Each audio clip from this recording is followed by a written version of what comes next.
morning, students. In the last lecture, you learned the Corlash law, and Corlash law, it is the determination of equivalent or molar conductivity by addition of ionic conductivities of positive ion and negative ion. And you have learned the applications or uses of Corlash law. You have learned the calculation of molar conductivity at infinite dilution for weak electrolytes, calculation of degree of dissociation, calculation of dissociation constant for weak acids or weak electrolytes, and calculation of solubility of sparingly soluble salts and solubility product. Then you have also learned the determination of ionic product of water. These are the some applications of Corlash law. Again, we summarize all these one by one. Here in this slide, the molar conductivities, they depends on the concentration of the electrolytic solutions, and as the concentration decreases, that means dilution increases, here the molar conductivity goes on increasing. And in case of strong electrolytes, here there is a limiting value, but in case of weak electrolytes, the molar conductivity or equivalent conductivity, it goes on increasing, increasing and increasing, and we cannot find the lambda equivalent conductivity for weak electrolytes, and it is determined with the help of Corlash law. This is one of the application of Corlash law. Then here in case of strong electrolytes, we have this type of graph. If we plot the graph of lambda versus square root of C, here on the y-axis we have intercept at certain value, and this value it is called as equivalent conductance or molar conductance at infinite dilution, and this is the nature of the graph in case of weak electrolytes. Here we cannot have limiting value from the graph of equivalent conductance versus square root of C.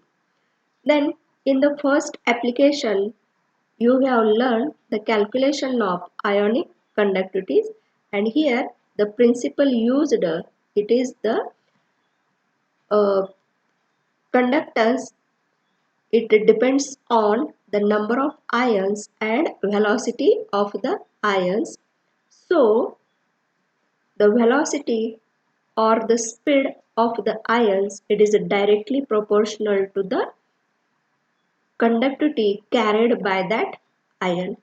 Here it is shown that the lambda 0 plus, it is the ionic conductivity of cation, it is proportional to U plus, where U plus it is the speed of cation, and we can write this equation as lambda 0 plus it is equal to K into U0 plus, where this K, it is the proportionality constant, and it is also called as Faraday constant.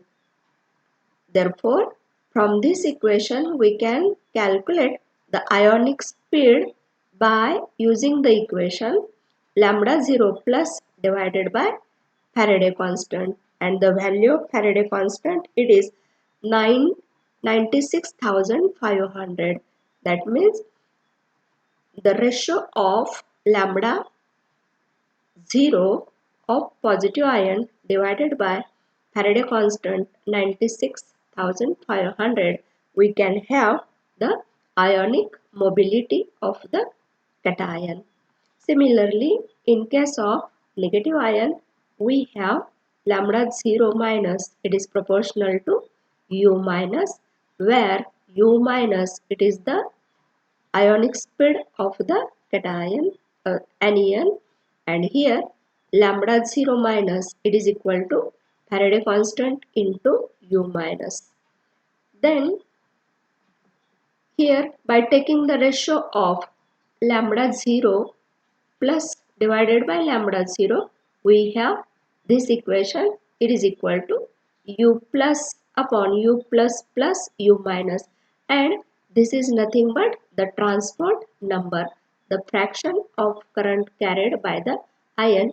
It is expressed in terms of transport number. Here this is the equation of transport number of positive ion, and this one is the transport number of negative ion.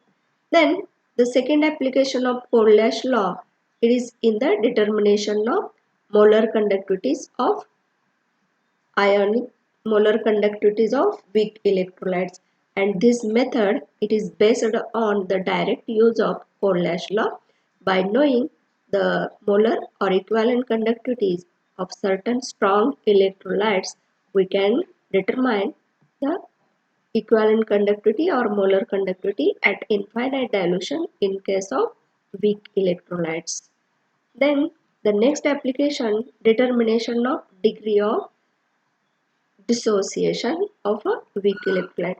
Here the degree of dissociation, it is simply the ratio of lambda phi, that means equivalent conductance at certain phi dilution, divided by equivalent conductance at phi dilution, and we can replace this lambda 0 by this lambda 0 plus plus lambda 0 minus, that means this is the Corlash law, and here alpha, it is the degree of dissociation. By using this formula, we can find the degree of dissociation of weak electrolytes. Then the next application here, determination of solubility and solubility product of sparingly soluble salts, and the equation used for the calculation here, it is this. Here the lambda m, that means molar conductance, it is equal to specific conductance of the salt into 10 raised to minus 3 upon C, where C, it is the concentration, and in case of sparingly soluble salts, this C concentration term, it is replaced by solubility, and by using this equation we can find the solubility and solubility product of the sparingly soluble salts. Then the next application, determination of ionic product of water, and you know, in the purest water, the concentration of H plus ion, it is equal to concentration of OH minus ion, and here by knowing the specific conductance and the volume, we can find the equivalent conductance at free dilution, and uh, determining the alpha degree of dissociation, we can find the Kw ionic product, and the value of Kw, it is equal to 1.1 into 10 raised to minus 14. Then here again we will see the application of Corlash law in the determination of equivalent or molar conductance of weak electrolyte at infinite dilution. Here weak electrolytes are not completely ionized at any dilution, therefore their equivalent or molar conductances cannot be determined experimentally. So their molar or equivalent conductance at infinite dilution can be calculated by Corlash law. Suppose we have to determine the molar conductivity of acetic acid by using the Corlash law, and for this purpose we have to know the ionic or equivalent conductances at infinite dilution of certain strong electrolytes. That means by knowing the lambda infinity of HCl, lambda infinity of NaCl, and lambda infinity of sodium acetate, we can find the equivalent conductivity at infinite dilution of acetic acid by this equation here. Then again, molar conductivities at infinite dilution. Here, this is another example. Then this one, again calculation of degree of dissociation. Here alpha, it is equal to number of dissociated ions divided by number of total ions present in the solution. This ratio, it gives the degree of dissociation. Then the next application, calculation of dissociation constant, and knowing the degree of dissociation, the dissociation constant of weak electrolyte at concentration C of the solution can be calculated by using this formula. Here Kc, it is equal to C into alpha square upon 1 minus alpha, where alpha, it is the degree of dissociation and C is the concentration.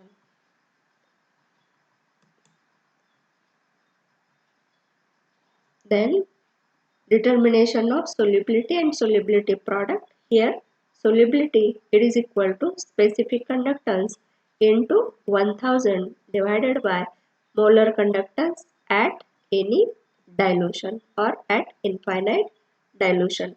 By using this formula, we can calculate the solubility as well as solubility product of the sparingly soluble salt. Then here I have uh, this table having the equivalent or molar conductances at 298 Kelvin temperature, and these are the concentrations and these values are the molar conductivities. As concentration decreases, the conductivity values goes on increasing. This is for HCl, these values are for KCl, these values are for KNO3, these values for acetic acid, weak acid, and this one weak base NH4OH.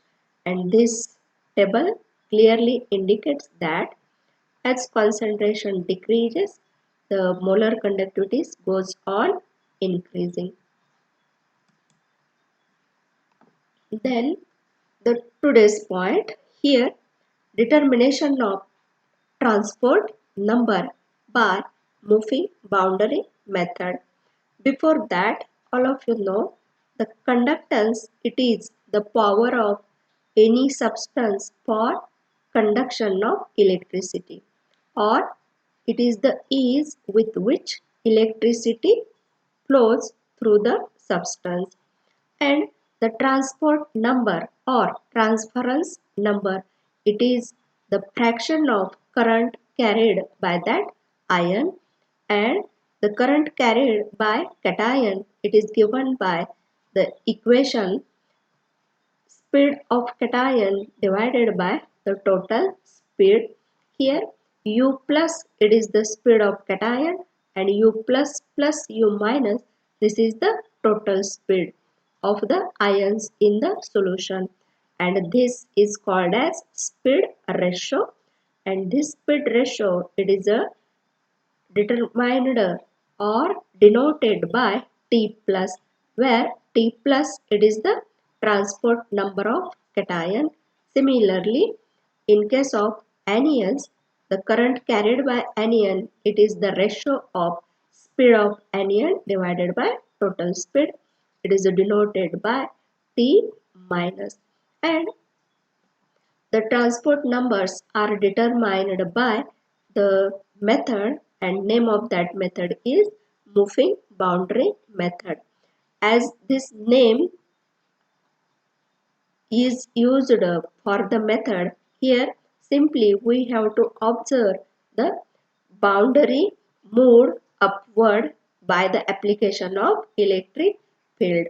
And the principle of this method here, if the velocities of positive and negative ions under the influence of an applied electric field are measured accurately by the observation of moving boundary, then the transport numbers of these ions can be determined.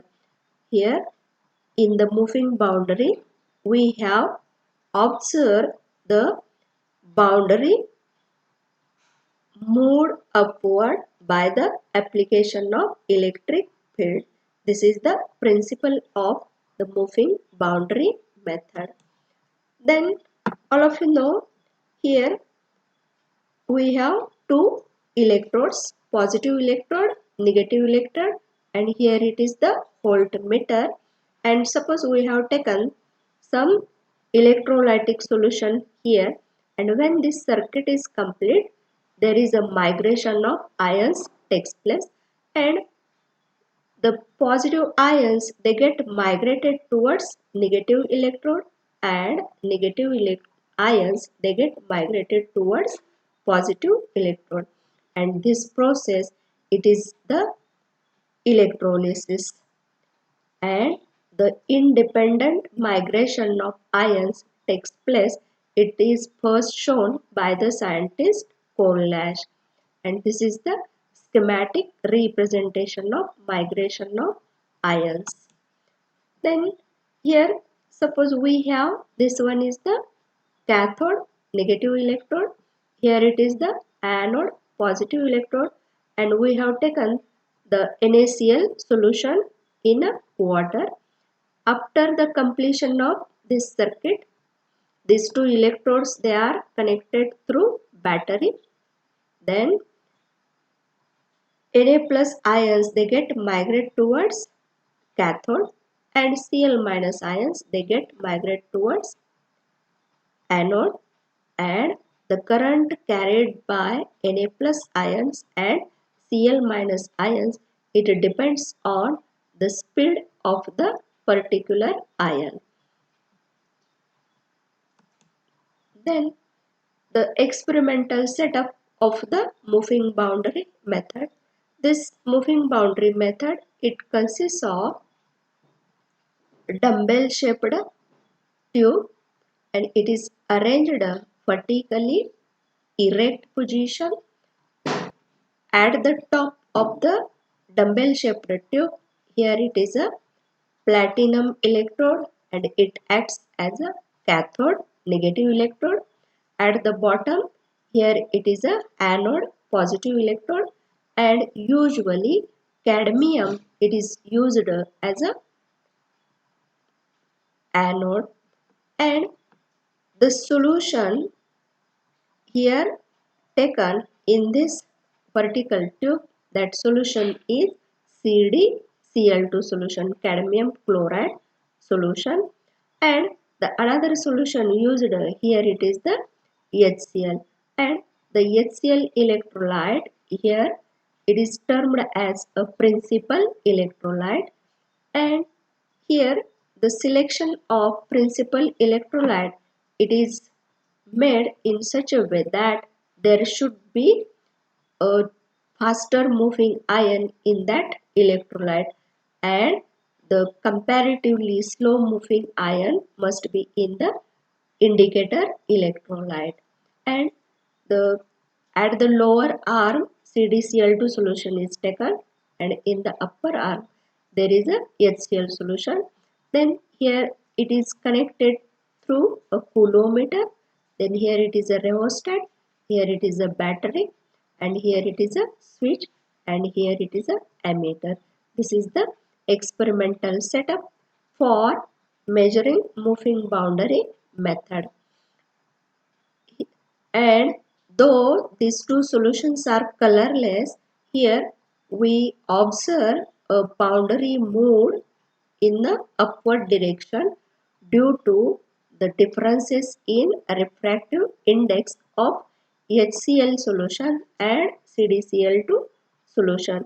And in this moving boundary method, we have to select the two electrolytes in such a way that the one anion must be common in the both electrolytes, and the principal electrolyte it may contain the faster moving ion. In the HCl solution, H plus ion is a faster moving ion than Cl minus. So here HCl it acts as a principal electrolyte. Then, as already I have told you, the moving boundary method is based on the direct observation of migration of ions in an electric field. The conductivity cell in this method consists of the vertical tube filled with cadmium chloride and hydrochloric acid, and HCl electrolyte is a principal electrolyte, and CdCl2 serves as an indicator electrolyte to enable the formation of boundary. Then the calculations of how the transport number of the moving boundary method we can determine later on. Before that, I will tell you the conductometric titrations. Here, the end points of the titrations are determined with the help of conductivity measurement. All such titrations are termed as conductometric titrations. And in the conductometric titrations, the titrant is added.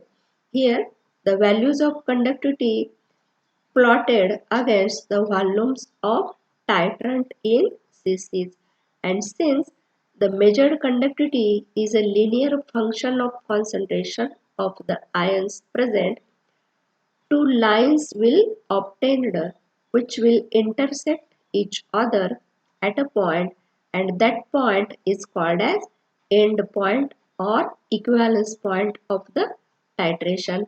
In short, the conductometric titrations are the titrations in which the end point of the titration or equivalence point of the titration are determined by measuring the conductance values, because the conductance totally depends on the number of ions and the speed of the ions. And the principle of this conductometric titrations, it is this one. Then there are four types of conductometric titrations. The conductometric titration of strong acid versus strong base. Suppose we have taken the strong acid as a HCl and strong base as a NaOH. Then in HCl we have H plus ions and Cl minus ions, and in NaOH we have Na plus ions and OH minus ions. Then, as the conductance of HCl strong electrolyte, it is greater one due to addition of NaOH solution. The conductivity goes on decreasing up to the equivalence point, and then on further addition of NaOH, the increase in conductivity takes place. And this is the nature of the graph for conductometric titration of strong acid versus strong base, and at the equivalence point we have undissociated NaCl salt and H2O, and the intersecting point of these two straight lines, it is this point is called as end point or equivalence point.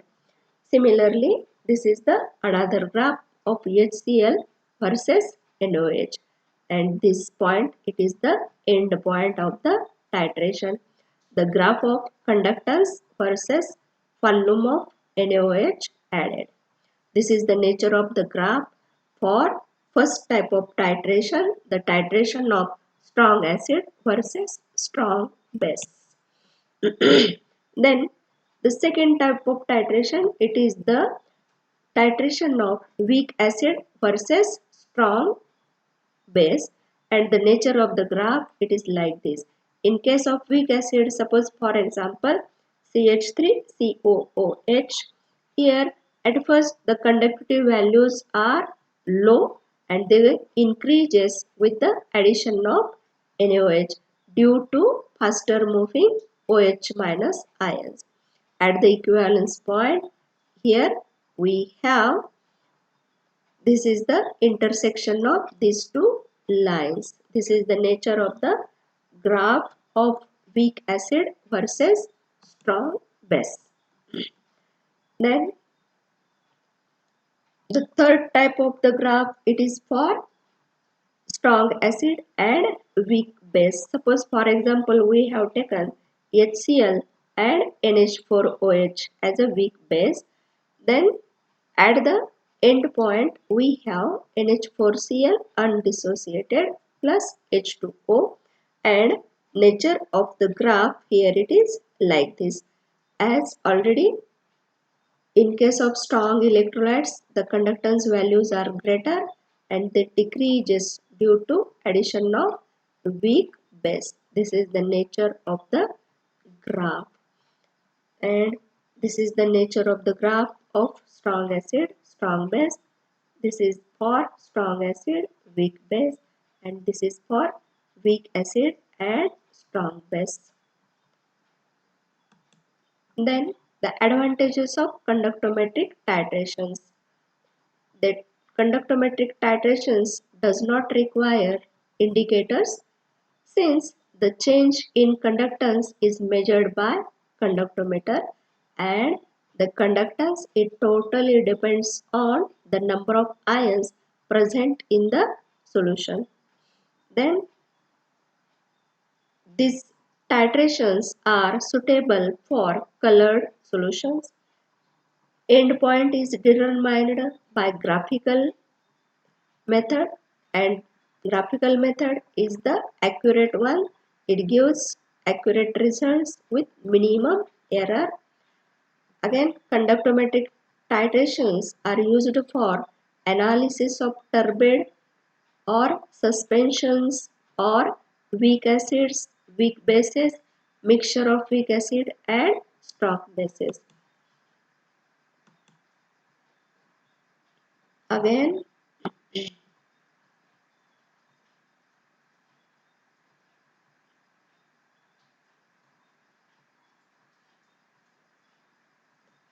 for the next lecture, we will see the problems based on the applications of Corlash law, determination of specific conductance, equivalent conductance, molar conductance, then resistance, etc.